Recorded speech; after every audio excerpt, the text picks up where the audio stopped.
Happy Valentine's Day everybody, and welcome back to another video.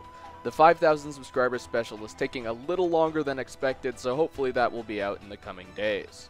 In the meantime, however, for this oh-so-romantic holiday, I think it's time we take a look at the recent Lyn alt that was added in the Abounds patch for Fire Emblem Heroes. Overall, this has been a really good patch, and I'm excited to see all the new things that it brought, both with the Falchion upgrades and all the new legendary weapons in tow. But, in addition, we also got a new banner with several alts for Blazing Sword and Binding Blade characters. Namely, Lyn got a new alt, and today we're going to be going over it. So, without further ado, let's take a look. Starting off with her raw base stats, Lyn is a blue armored mage with 37 HP, 31 attack, 36 speed, 27 defense, and 34 resistance at neutral. She has several super banes and one super boon, being HP, defense, and attack respectively. This is very problematic as any of her super bane stats, being attack and defense, will actually lower her BST to 164, making her score lower in Arena.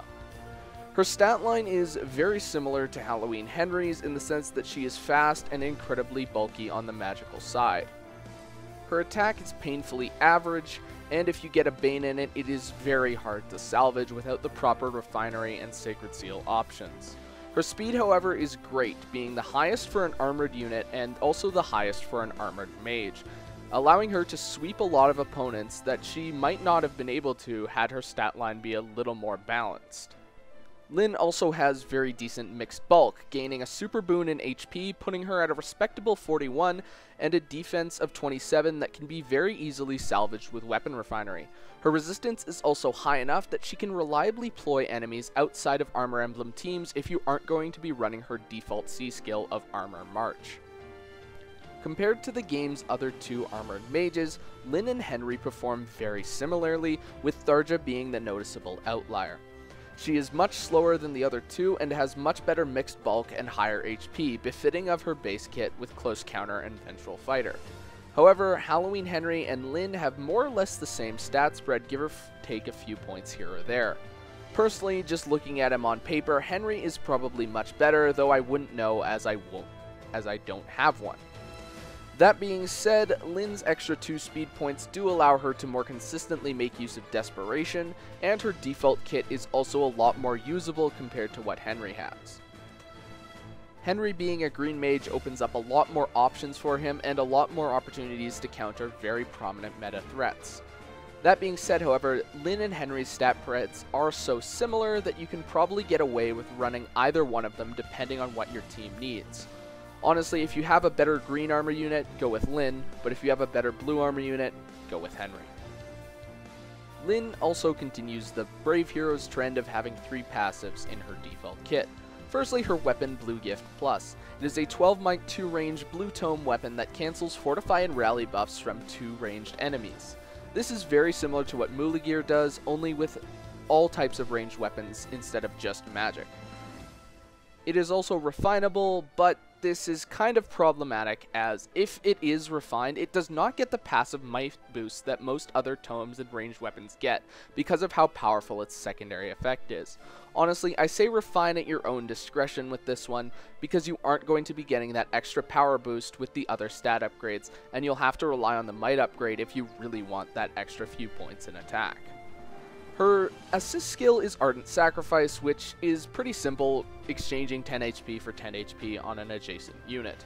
This doesn't really help Lyn too much, apart from getting her into Vantage or Desperation range pretty reliably, but honestly she can get to that in a combat, especially since her res is so high that she can very easily hit that stuff by taking just a simple hit during combat. Her passives are in her A slot, Speed Attack Bond 3. This skill is ridiculous and stacks with Owl Tome, and it makes for one of her best sets, giving her +5 attack and speed during any phase provided she has an adjacent ally. This is incredibly busted and acts basically like Swift Sparrow but in all phases. Her B slot skill is Guard 3, which when combined with Quick Riposte does a lot of good things, but is honestly not very necessary considering how, well, it kind of takes up a lot of valuable spots that you could be running otherwise.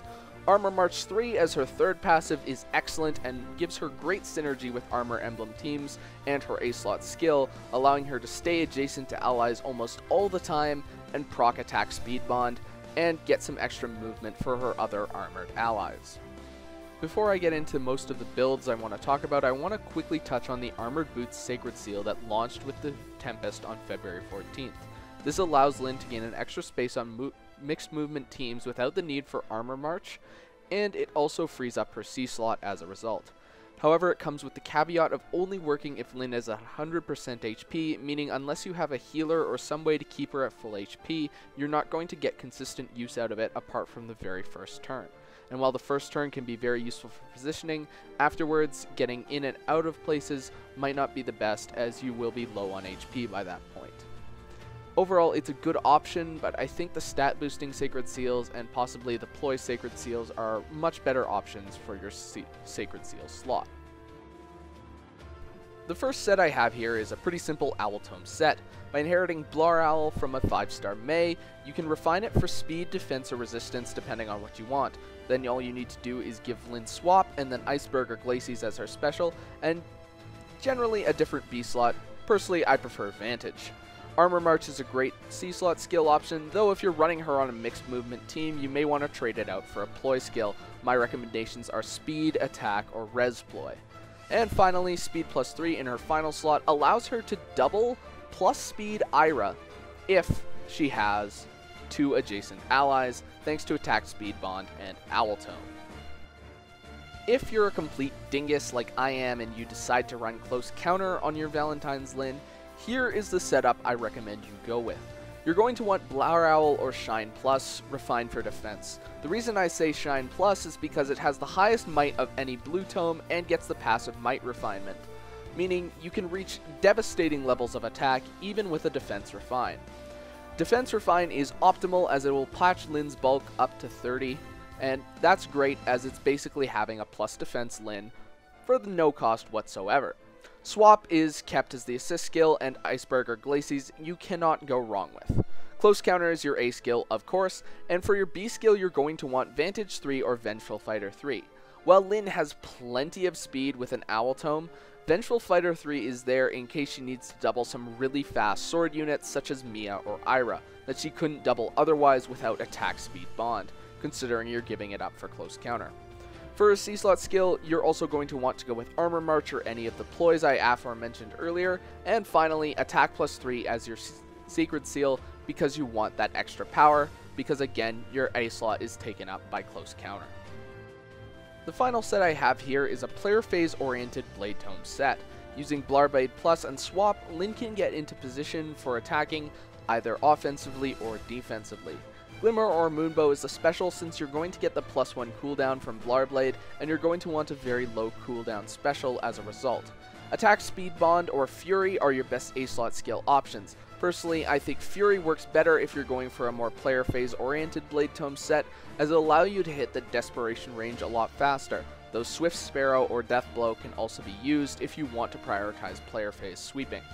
Desperation and Bold Fighter 3 are your B-slot skills. Bold Fighter 3 allows you to activate your special in every combat provided you get counterattacked, and Armor March 3 and any ploy skill again in her C-slot, as they are her best options. Finally, Speed plus 3 allows her to double as many units as possible, and I personally recommend this set if you have a plus speed Lyn.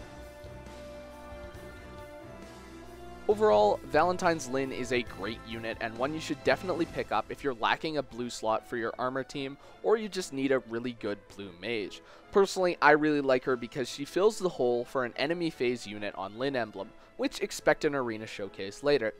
The final detail I would like to mention before I leave is the boob physics that happened during her attacking animation.